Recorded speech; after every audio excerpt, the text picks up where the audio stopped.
Morning, everybody. How we doing? Sammy, United People's TV. And I know I'm a minute or two late today, but you can you can have a go at my landscaper who knocked on the door and asked me a few questions. It's all right, Ad. I'm only kidding. But look, that's why I was a couple minutes late. Good morning, everybody. We'll run through all the latest United news. We're going to be speaking about Onana today. I'll be honest, the reports are not exactly strong, but what is going on with Onana? Is there a chance that he does leave? What's happened over the summer and why hasn't he already left? That's going to be the conversation that we have. We'll also speak about the latest on Cunha's injury. We'll speak about Lammens, Lammens' first interview, because we now know exactly how to pronounce his name. I'll run through that video. You'll get involved in the chat as you always do, and it should be a good show. It feels like everyone, you can calm down a bit after the chaos of the window, the chaos of the end of the window. What a mad transfer window that was. And you're saying, landscaper, you've changed. Look, I had to get a massive outbuilding done. I definitely will do some promo for them. They're class lads. They're doing a great job. It's a huge job, to be fair.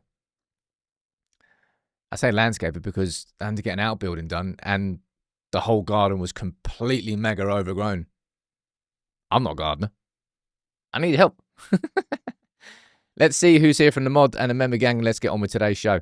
Good morning to you, Carl. Good morning to you, Ant. And Josh, you're there as well. How the other half live.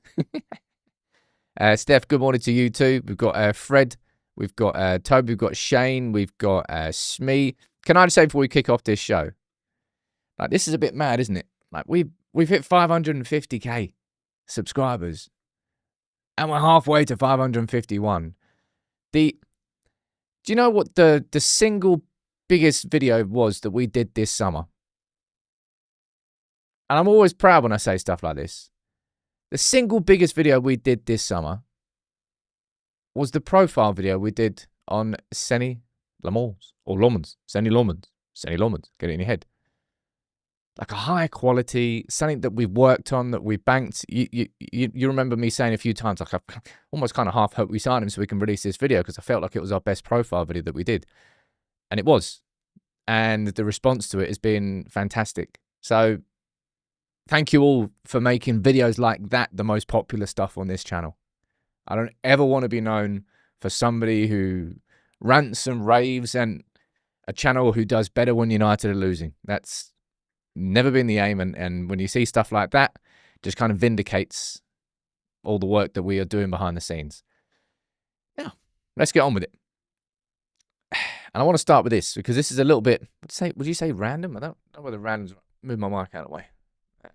It's a little bit better. Come a little bit closer. There we go. Road to 1 million. Blah. Some road to 1 million. There, right? So I always find that's like weird. Like, YouTube gives you a plaque when you reach 100 grand.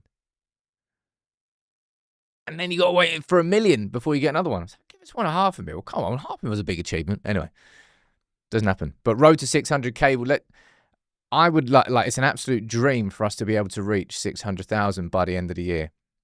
Internally, that's sort of like an aim that me and the team are sort of working towards. I wanted to do a proper road to 500k, like bring it on here. You can have like little counters and we can do spot prizes and giveaways and stuff like that. I wasn't able to do the integration, but now we've got Jimmy on board as head of community. I think we'll be able to do a little bit more. So hopefully we can do a proper road to 600k and get some giveaways involved. Right. The reason I've got a picture of Grimsby up is because of this news that came out yesterday. If you missed the news, Grimsby fielded an ineligible player against United. Effectively, what happened? You know the lad who missed the penalty? And I think even the commentator was saying it as he was walking up to the spot. He was the only one who missed for them, by the way. Don't know why I said that, but he did.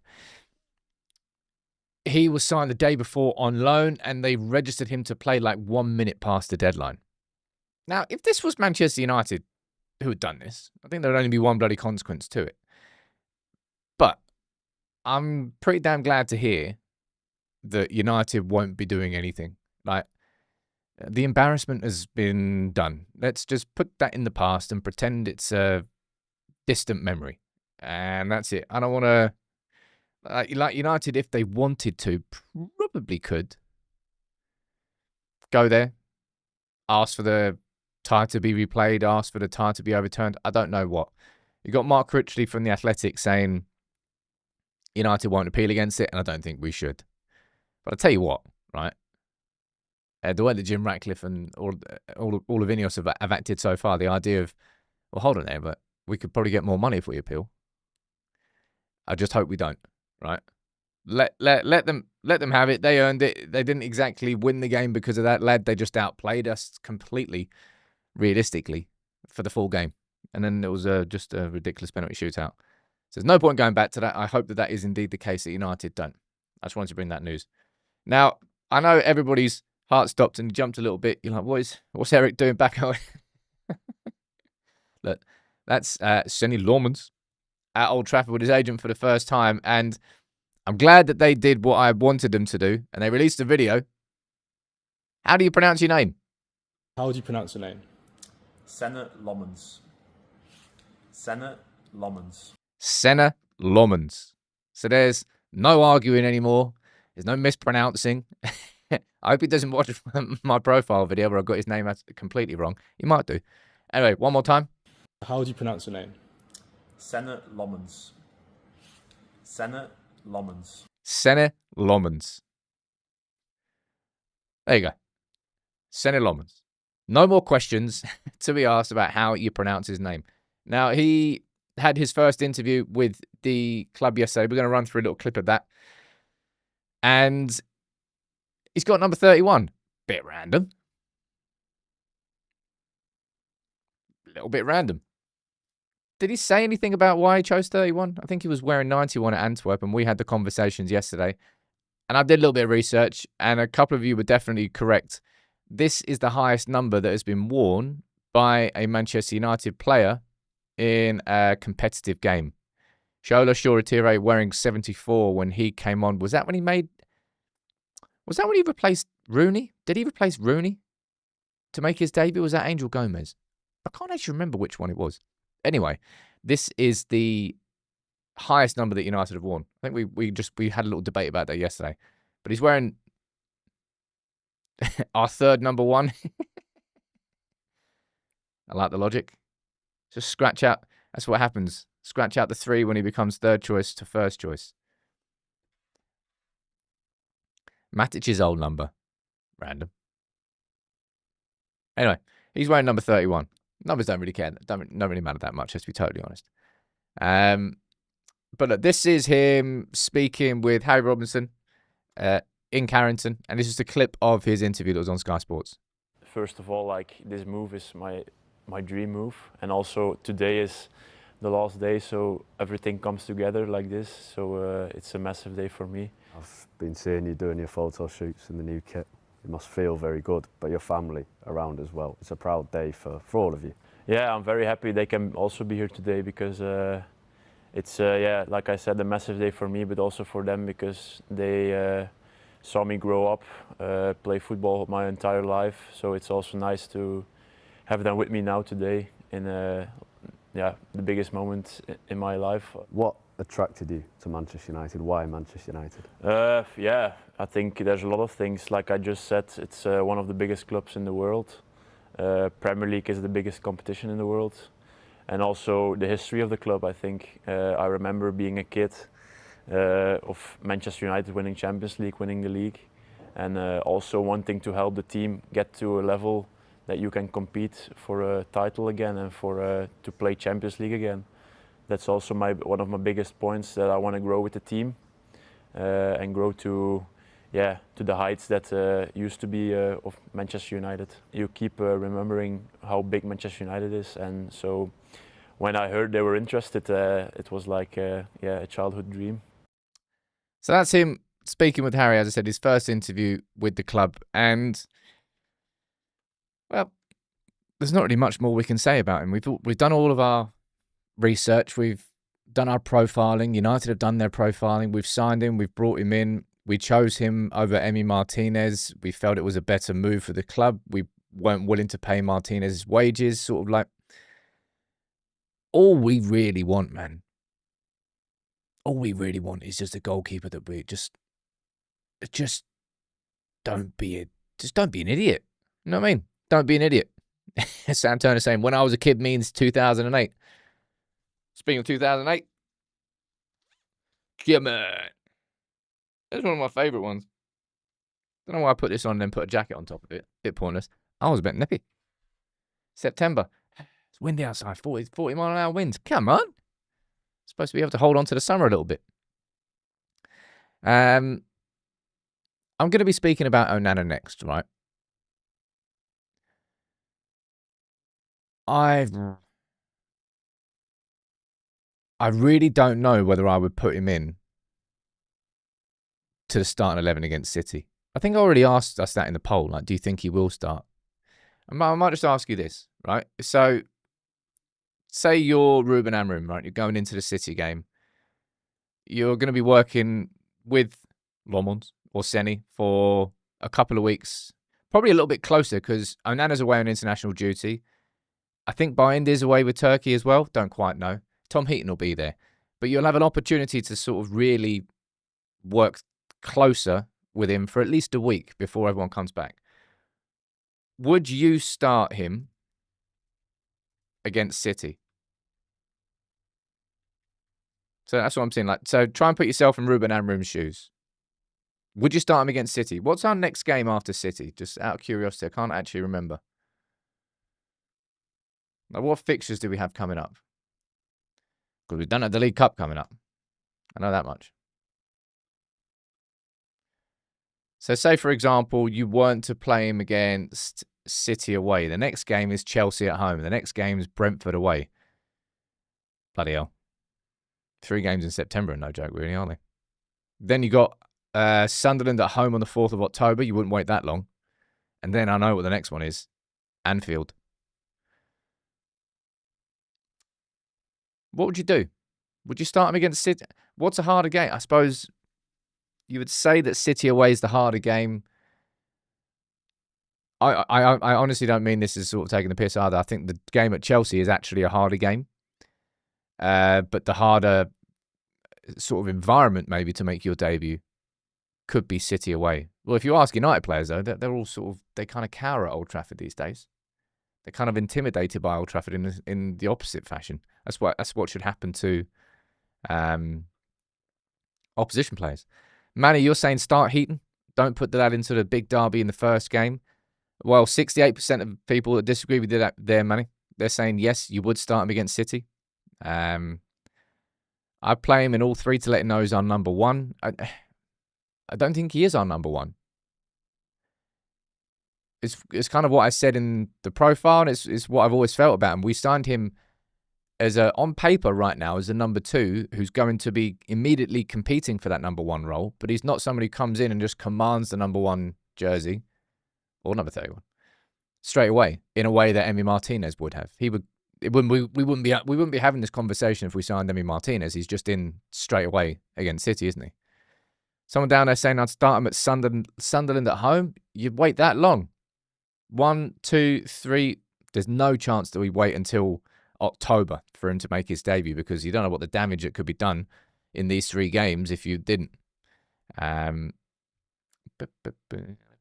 see what you're saying down there.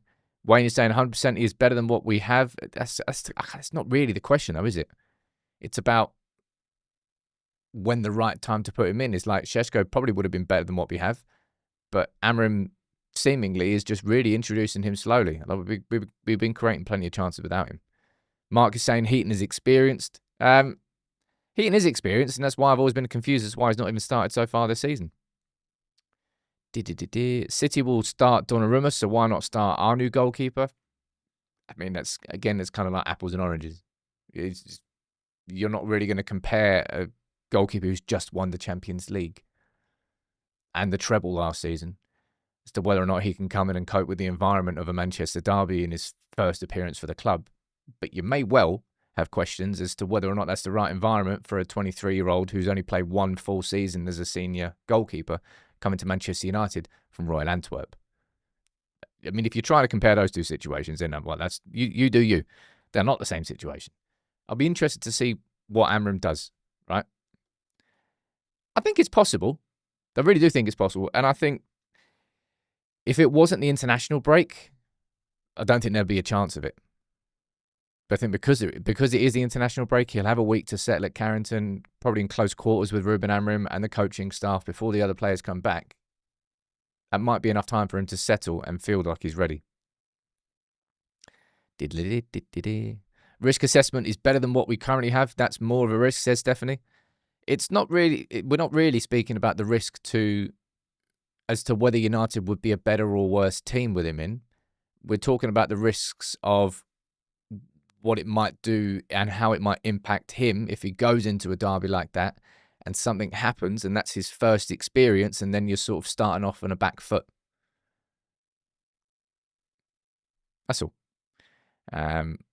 Let's see how training goes. I'm sure we'll get some training videos later on. We'll hear something from Ruben Amorim before the game, etc., etc. But yeah, let's go. Someone down there saying we've also got Heaton. He can compete against City. Make your name, says Foxy. Dan saying if he's a shot stopper and commands his box, as most people have said, surely City would be the perfect game for him to start in. A shot stopper, definitely. That's something. That's his natural talent. Like Carl Anker was on. Always enjoy that show on Stretford Paddock. I like Carl Anker. He was speaking about how sort of like he called him Baby De Gea, and he was only saying that in sort of response to watching him and the fact that Royal Antwerp's goal is getting peppered with shots, but he's banging and somehow keeping them all out. He is a shot stopper. His reflexes are very good. That is the natural strength of his game.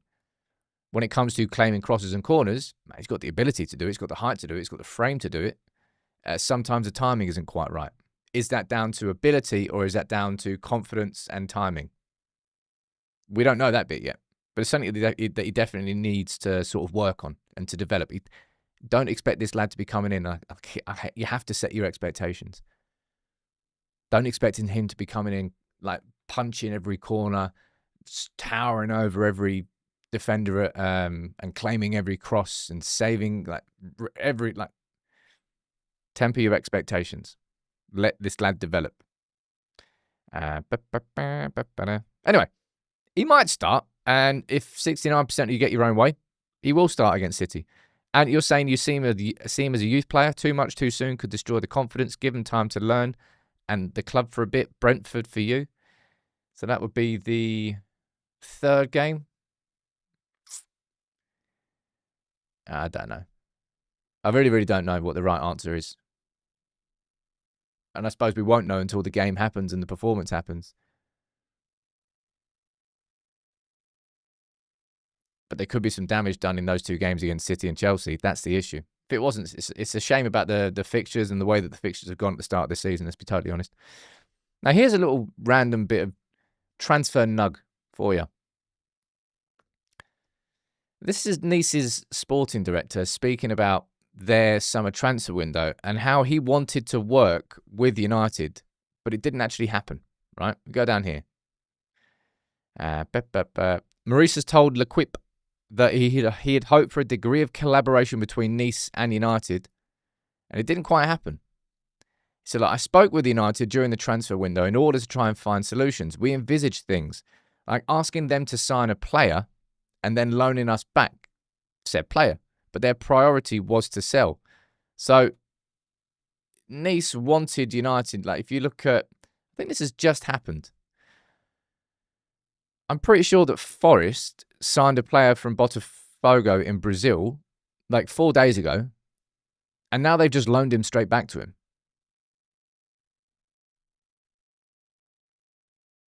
Nothing shady there whatsoever. Chelsea, no, have obviously just been taking the piss with Strasbourg. Ben Chilwell's gone there in a 2-year project. 2-year project. What's the name of the Brighton player?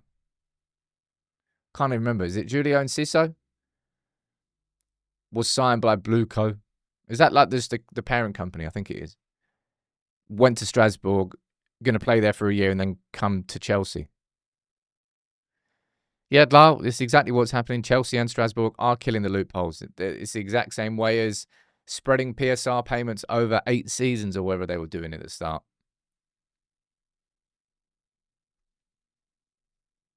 And you're saying down there about it smells like Ratcliffe pulling away.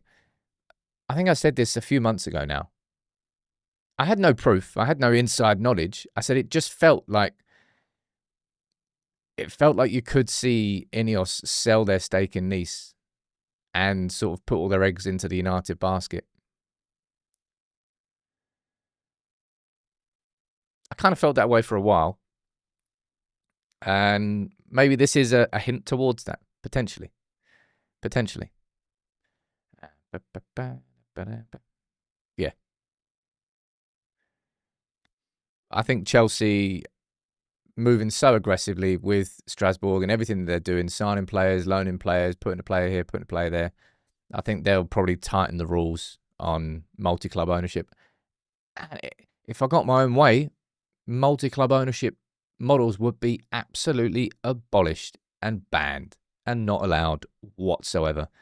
There is zero benefit to the game of football for any multi-club model to exist.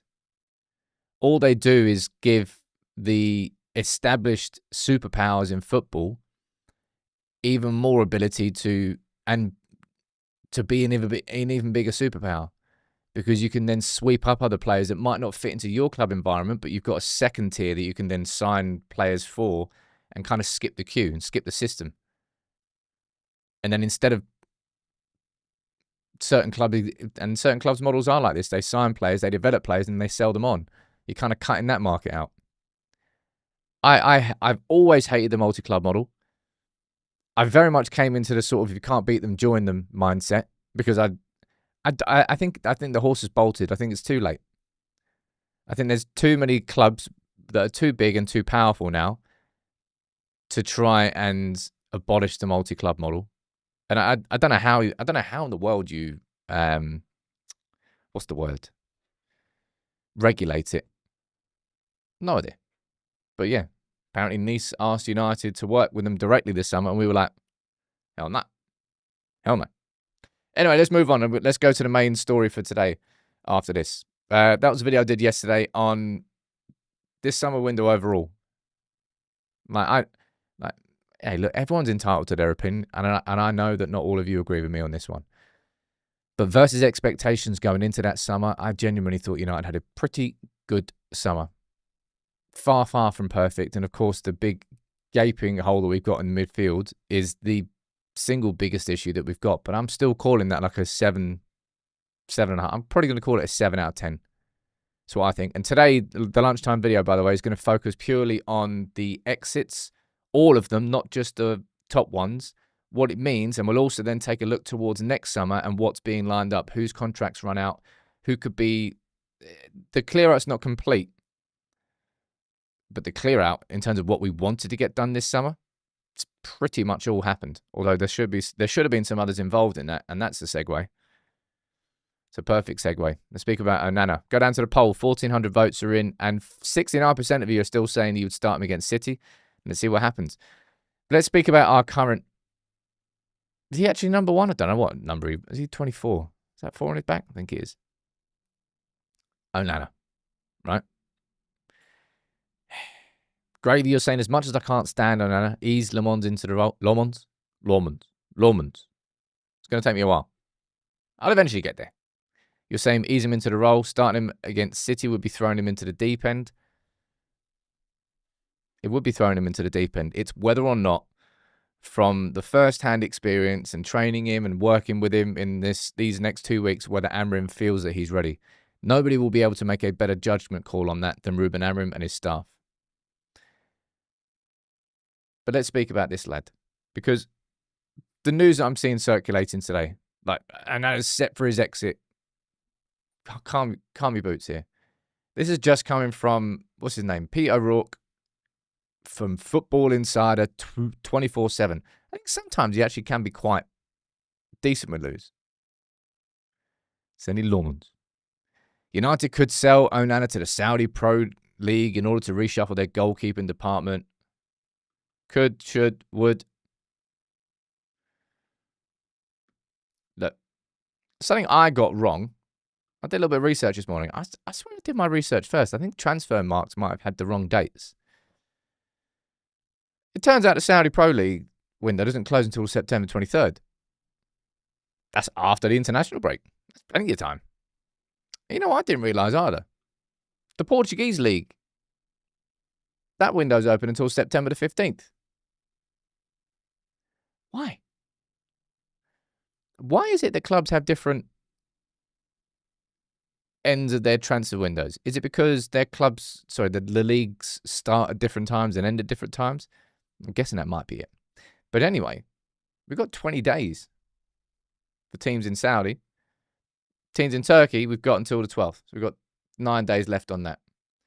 And look, I've spoken about Onana a fair amount. Yesterday, we didn't have the ability to run through this information from The Athletic in as much detail as I wanted to because there was so much in that sort of inside United's transfer window from Laurie Whitwell. But let me run through it in a bit more detail here. All right. Now, this is about Onana and also about goalkeepers. And he's saying that United did not intend to make a signing in the position, goalkeeper, when the window opened, but circumstances changed when Onana came back for pre-season. You can see that bit there. He reported an issue with his hamstring on day 1 and then a foot injury on day 2. But this left staff questioning what shape he was in after the summer to suffer the problem straight away. Like when it comes to hamstring injuries, it's muscular injuries. Could be because you haven't warmed up properly. Could be that you're overworked. Could be that you're not fit enough. Whatever it is, I suppose they were getting some people down there saying the Portuguese league window is closed. I thought that as well. But then this is literally from The Athletic. Clubs in Portugal have until the September the 15th to finish their business, according to FIFA. So have a go at them for their information if you're telling me I'm wrong on that one. All right. But Onana, the fact that he came back and did his hamstring on day 1 of pre-season training, given how fit everyone else looked. Remember that? Well, it was only like last month, so of course you do. Mount looked sharp. Yoro, Mainu, De Ligt. Everybody looked Xerxes as well. Everybody was looking sharp. Onana did his hamstring. And then you go down here and there's more information on this, right?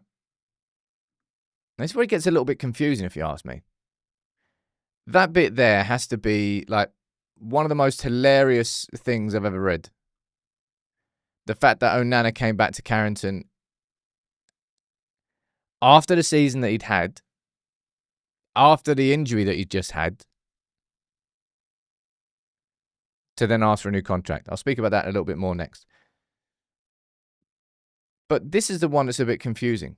Like following the Fulham game, where of course Onana was left out again, despite being fit then, by this started. Onana's representatives again checked with United if they wished for him to seek exit options. But they were told not to, and that the player remains a part of Amorim's plans.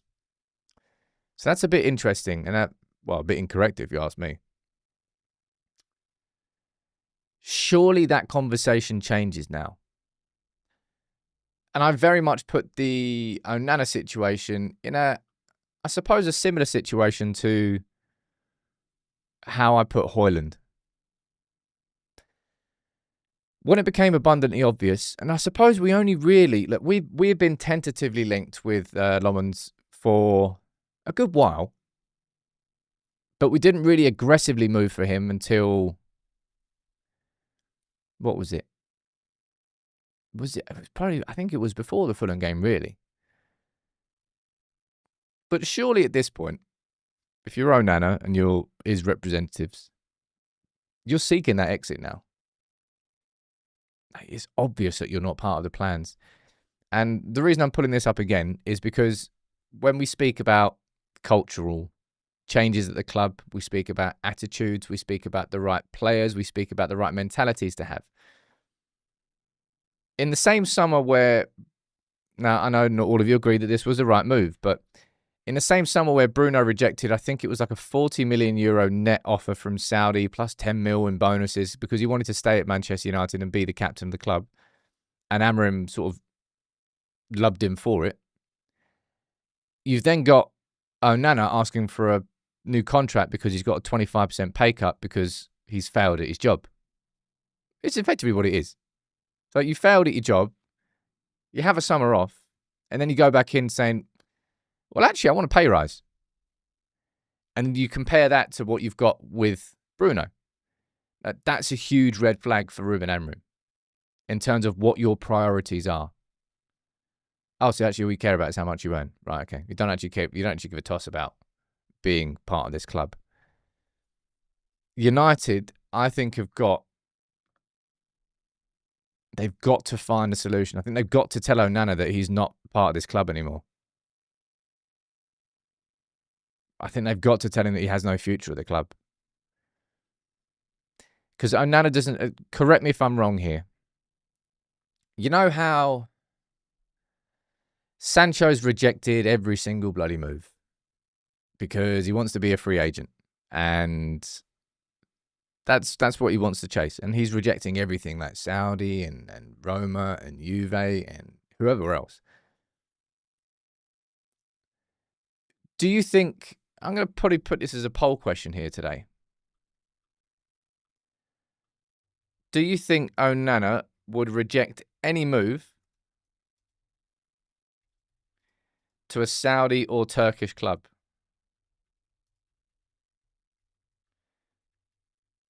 Right? That's the question here. Do you think that he would do a Sancho and just reject absolutely everything because he wants to stay at Manchester United, he wants to stay on the money that he's on, and he has no intention of leaving? Or do you think that Onana would take the move, have the money that you get in Saudi, which would be north of what you get at Manchester United? What do you think he wants to do? Because he's been at Ajax, he's been at Inter, he's been at Man United, he's gone up in the world in terms of the size of the club. There is no way up here for Onana. At some point, it's going to be it won't even be a sideways step, it'll be a downward step. Steve, I mean, that's kind of how I feel now. You're saying Onana surely must see the writings on the wall. We've got 4 goalkeepers here now. Heaton, Bayindir, Lammens, and Onana. 2 of them most likely are going to be left out of the matchday squad in most weeks. I'm going to see what you're saying down here. It's actually a really close poll. Because right now, 49% of you are saying yes, that he would reject any move to a Saudi or Turkish club, and 51% of you are saying no. Steve, you're saying, I think he'd go if the money was enough. I think he'd go. I think he would. Like the penny dropped with Højlund after United left him out of the squad for every game, wasn't it? I think that would be the biggest indicator. If Onana's not even in the squad against City, and you've got, say, he starts Bayindir and then puts Lammens on as a sub, and then Onana's left at home, that's curtains, fella. You've then got, what would it take? It would be 5th, 12th. You'd then have 9 days to sort of move to Saudi. Someone's saying it's a World Cup year, he has to go. Is he competing for a number 1 spot with Cameroon, or is he just going to be Cameroon's number 1 goalkeeper? I don't actually know the answer to that. Clayton saying Andre needs to learn to read the room, asking for an extension. I'm not even sure it was an extension, it was a pay rise. He was annoyed that there was a 25% pay cut, which is, like, we know we talk about entitlement. Like, lad, you've literally just finished 15th. You literally just lost the Europa League final. Of course you got a pay cut. It's written into your contract, which you signed originally. Don't come at me now saying, oh, if you didn't want that pay cut, don't fail in your job. If you succeed, you will get bonuses. If you fail, there will be repercussions. Part and parcel of a sporting contract, I suppose. I don't know whether that applies to every single club and every single sport, but I think it absolutely should apply at Manchester United.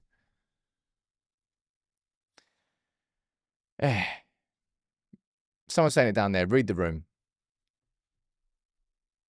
But part of it, I think, is this as well, right? I think it should be United telling him, you should be seeking a new club. And according to The Athletic, after Fulham, that's the opposite of what was said.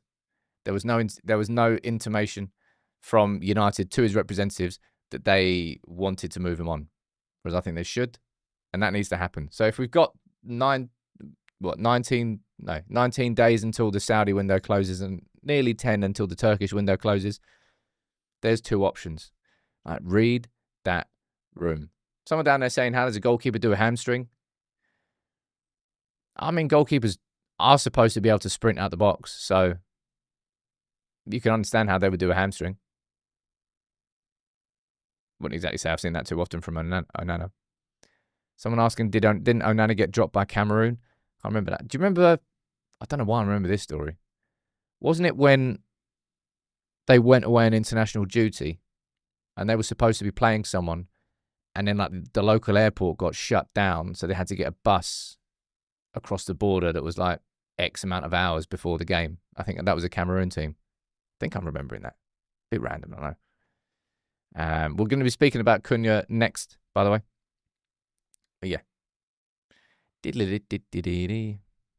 Read the room, lad. That would be a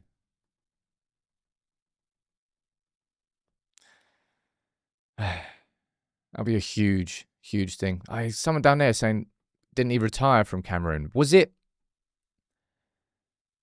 It's kind of coming back to me now. Was it Song was the Cameroon manager and he got dropped from the World Cup because he played out from the back with the ball, and that wasn't what Song wanted him to do, so he got dropped from the Cameroon squad and then eventually came back into the Cameroon squad. I've got some distant memories here that I think I'm remembering. Mr. Med, thanks for gifting the membership, dude. Anyway, let's go and speak about brighter things. Let's speak about Cunha. All right, this is Cunha on Instagram last night saying, what an incredible environment, talking about Old Trafford, of course. It's great to be here. I'll be back soon, always with joy and gratitude.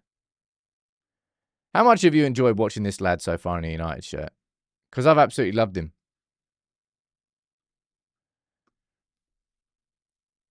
I love watching him. It might be a bit of a weird thing to say, but I love watching him run. Like, he's got a great stride length. He can cover so much ground quickly. He's got the energy. He's got the quality. He's got the ability to dribble through spaces and dribble the ball. He just looks like a Manchester United player of old. Like, we've cherry-picked the best of what the Prem has. I'm going to be speaking about Mbumo in a little bit. And in terms of an update on his injury, like, fair play to Study Talks. I was, I suppose, a bit harsh. Not harsh. I'm always a bit skeptical about anybody who tries to come out with information from the club. But to be fair to him, for a long time, he's been pretty decent with the info that he's got. Now, he's suggesting that Cunha's injury isn't as serious as first feared. He was doing some upper body work at the gym in Carrington. I'm really hoping that his info sort of dies off because I don't want any leaks coming out of the club still. But this is what the suggestion is, that the injury isn't as bad as it could be, and that he's already doing some light upper body gym work. Whether that means that Cunha's fit to play against City, I would personally doubt. I don't think you'd take the risk, would you? Hamstring injuries, muscular injuries, you kind of don't really mess around with. And if you've got a broken nose, you wear a mask, you might be able to get away with it. Just try not to get elbowed in the face.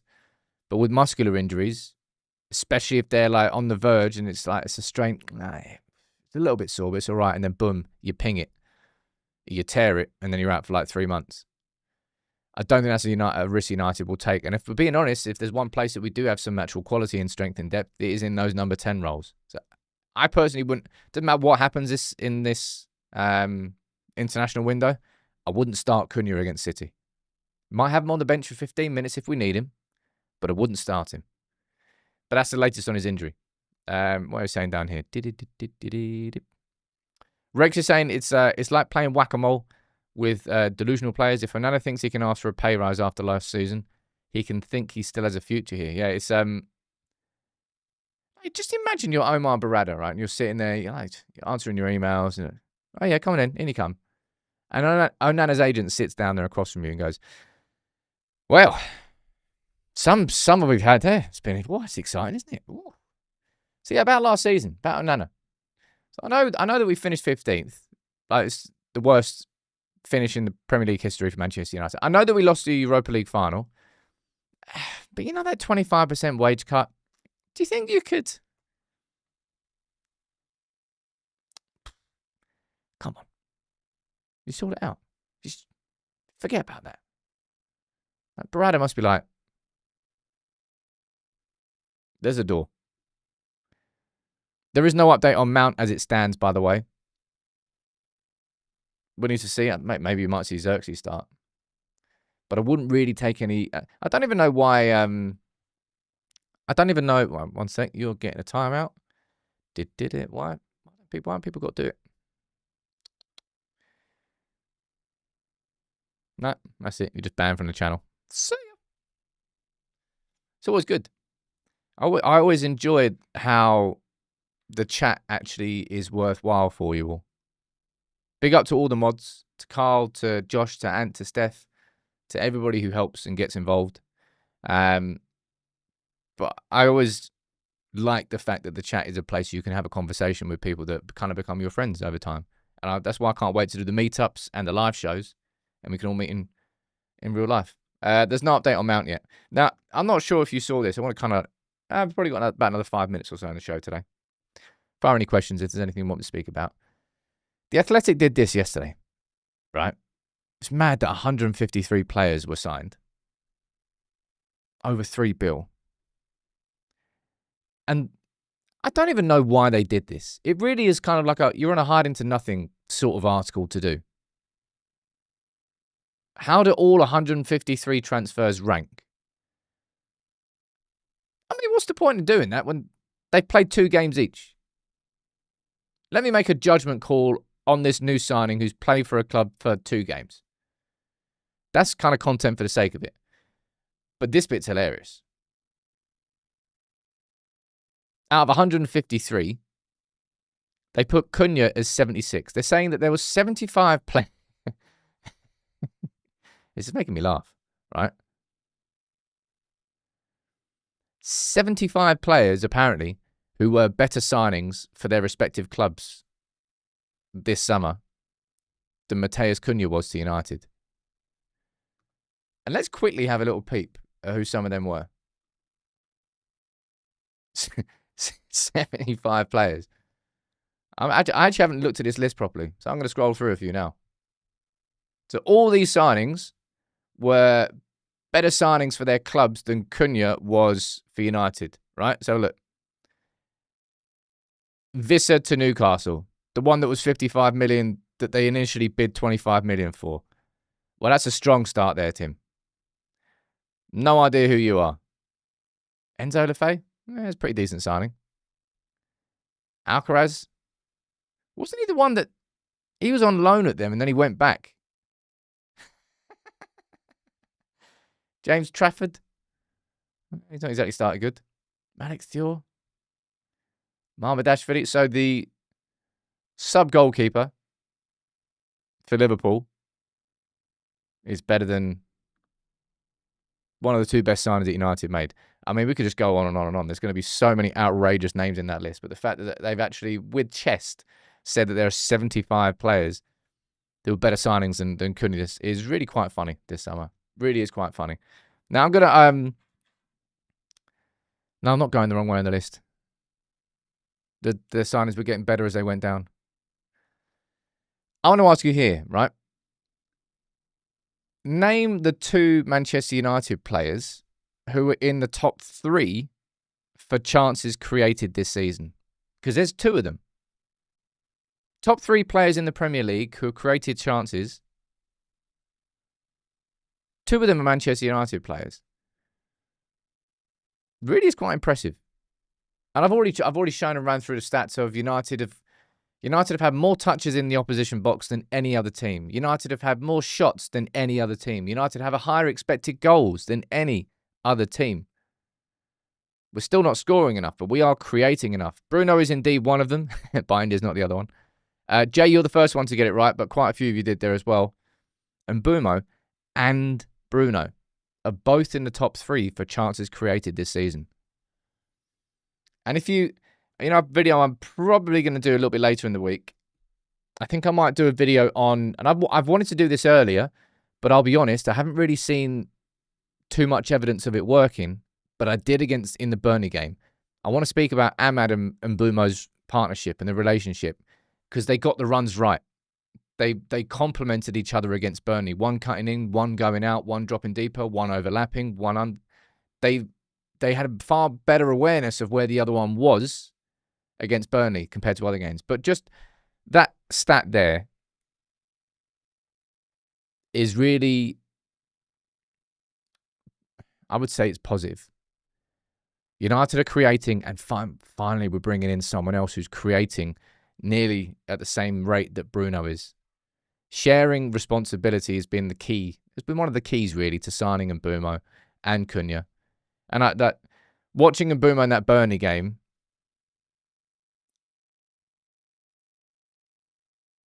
I think you already realise that you can sort of grow to expect that from him, that sort of performance. I don't think that's going to be a sort of a flash in the pan. That's going to be, oh yeah, most games I think Mbumo, maybe not as good as that, but Mbumo will warm up in a United shirt, and he definitely did there. I don't know who the third is there. Richard, that's $1 million question, really. Why do we lack composure in front of goal? I don't quite know. I really don't. Sometimes the goalkeepers make cracking saves. David Raya made 7 saves in the Arsenal game, most in the Premier League that weekend. Dubravka made a couple of decent saves as well, especially from that ball over the top from Bruno, a cut inside from Mbumo, and the shot was a really good save. Eric saying, wouldn't that justify the move to bring in a striker rather than a midfielder? No, the amount of goals that United score will justify whether or not that was the right call. Creating as many chances as we're doing, that wasn't even a problem last season, but we're creating even more this season. And that's why Ruben Amorim sat there with his feet up going, right, so we need a last-minute penalty. Cool. That's why he was so frustrated after that Burnley game. He was exactly how I was in my match reaction. Sort of like, why have you got to make it difficult? Like United would somehow make sex painful. It's supposed to be enjoyable. Nah, they take the enjoyment out of it. Somehow. You get to the end game, but they'd somehow make it painful on the way. That's what it's like watching United win a game of football right now. It's like my mate Alex texted me during the game. He's like, when was the last time that United won a game comfortably? I can't say that off the top of my head, I'll be honest. It's nothing's going to jump to mind. And pre-season doesn't count. But yeah, I thought that was a good stat. Matt saying, hey Sam, will you ever get people from The Athletic on the show? It'd be great to hear from various journalists. It's something that I really am consciously aware of, because I used to love doing interviews. And it's one thing I'm definitely jealous of the Stretford paddock for. They've got a studio in Manchester. They can bring people in and they can sit down and have a conversation with them. Just kind of my location, it limits my ability to do that. I've got the space in it now. You could easily do some interviews in here. But then people have got to travel down to where I live. Bilbao away. Yeah. Man, that was a good game. I think that's pretty fair. But largely United don't do it. Anyway, I'm going to wrap that up for today. In a dream world, in an ideal world, we get some movement on an Onana exit. United have got to, and I think a big part of that is United have to tell him and his representatives, you should look for a new club. You've got Turkey and the Saudi windows open. We've got a new goalkeeper, Lammens. And now we've got Bayindir. You need to go and find a club. But the wages, I don't even know what he's on. I don't know what wages he's on. Will always be an issue. Anyway. Right, let me read a couple of your comments out and then we'll wrap up today's show. Xerxes, great to rotate with Šeško. We have Mbumo and Cunha as well with proven goal-scoring ability. I'm not worried. I wouldn't say I'm worried. I think United will continue to create chances this season, but United also created chances last season. I want those games. Just score a couple of early goals. I swear to God, everything else will feel easier after that. It really will. And that's what Amorim's annoyed about. So if you just score 1 or 2, then all these decisions that you might have been a bit hesitant about before will just feel so much easier if you're 1 or 2 up by the time you need to make that decision. Look, thank you all for tuning in as always. If you are new here, please do consider subscribing. Lunchtime video today is going to be all around the clear out, looking into every single exit that happened, and also looking ahead to next summer and what we need to, actually looking forward to January, really, to continue the clear out. But yeah, much love, and I will see you tomorrow morning for the live show.